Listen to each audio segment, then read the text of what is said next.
Today's the day. You've survived until your 16th summer and your adulthood is nigh. Soon comes the test that allows you to prove your maturity to your clan and prepares you to best serve your people and their needs. All you have to do is head on a nighttime voyage into the Forbidden Forest and claim a trophy to prove you are worthy to ascend. The clan elders have warned you to be wary of what lurks in the dark. You've always been light on your feet, and your childish arrogance leads you to believe that you'll be fine. You bow politely and leave, determined to bring back the biggest trophy possible in order to prove the elders' fears unwarranted. In the gloomy twilight, you set out into the nearby forest, armed with an axe, a sword, and your wits. The alpha soul beneath your feet is comforting. You've always felt at home in the trees. But what kind of trophy can you bring back? Owlbears are tricky to find and even harder to kill. No one is impressed with a wolf kill, especially because they are too easy to defeat at a distance. You stop as you suddenly remember an ancient tree at the forest center.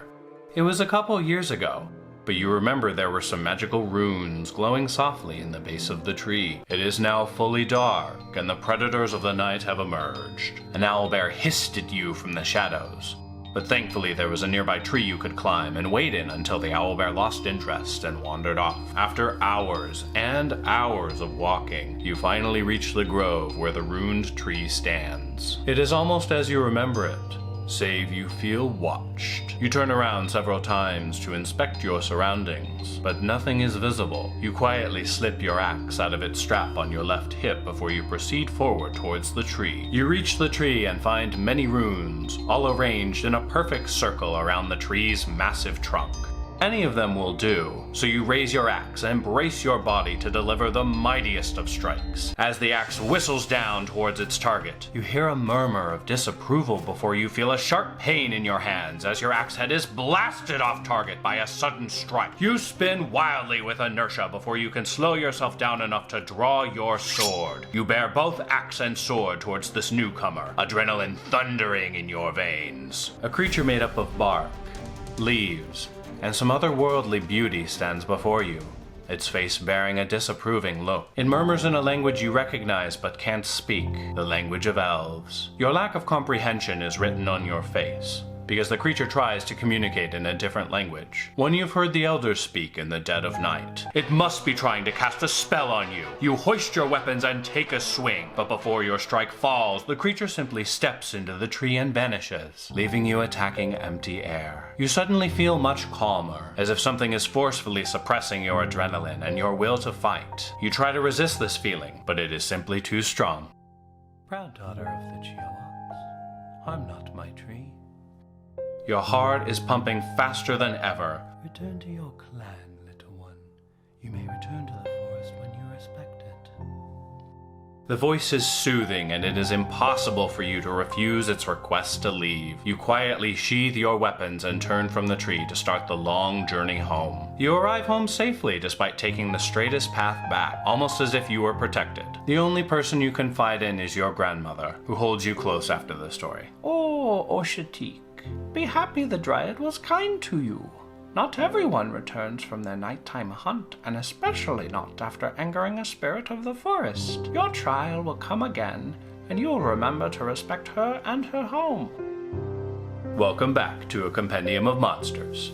This week's entry, the Dryad. Before we continue, please make sure you're subscribed to my channel. It helps me out a lot. Dryads, or Druce if you're male, are a challenge level 1 medium-sized fae. They have an armor class of 11, average hit points of 22, a speed of 30 feet, and dark vision out to 60 feet. Dryads are not designed for combat and do not have impressive fighting capabilities. They have a very basic melee weapon attack that deals at best 1d8 plus 4 damage, provided they use the Shalila spell before smacking their target. Other than the Dryad's charm ability, the only thing that gives her an edge over hostile creatures is her tree stride, which allows the Dryad to travel between any two large, living trees that are within 60 feet of each other. Dryads, and their male counterparts Druce, are created with malicious intent, usually by a powerful fae that has punished a lesser fae for a transgression, or because the powerful fae feels like being a jerk. The lesser fae is bound to a tree and becomes part of of the land surrounding the tree. Dryads can emerge from the tree and take physical form, but the tree binds them to this world, and Dryads are unable to go too far from that tree. If the Dryad's tree is healthy and unharmed, the Dryad can stay forever young. However, if the tree is harmed or destroyed, the Dryad descends into insanity and no longer recognizes friend from foe. There is a weird inconsistency in the lore behind Dryads, namely that trees have finite lives while most Fae do not. Oak trees serve as typical prisons for Dryads and live to around 1500 years, while redwoods are some of the most long-lived trees at about 2000 years life expectancy. For simplicity's sake, we'll assume that Dryads bind their prison trees to life while they live. Dryads and Druce act as guardians of woodland realms where their prison tree is located. Remember that these Fae are shy and reclusive. They are very unlikely to greet you or even allow you to glimpse their passing. While Fae are designed to look gorgeous, please remember if they take a liking to you, they might lure you away from your party and charm you for their keeping. Creepy abductor vibes. Dryads and Druce typically interact with plants,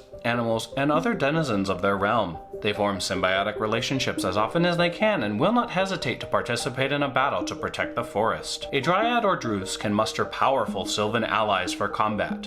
Unicorns, treants, satyrs, druids, and any other entities known for defending forests or areas with many trees. My players encountered a Dryad in the forest outside Peaceland when Barakas got sent out on an errand to destroy a blight source after he stabbed the High Priestess of Tamora. Damn it, Barakas. The Dryad led the party to a group of satyr and a unicorn, all of whom were already planning to assault the blight. The Dryad, sadly, was killed in the fight, but the blight source was destroyed, even if it spawned the blight crystal that created several blight monstrosities, including a Tarrasque. What do you all think of Dryads and Druce? Let me know in the comments below. As always, thank you so much for watching. If you enjoyed this video, hit that subscribe button and smash that like button. I'll see you all next time.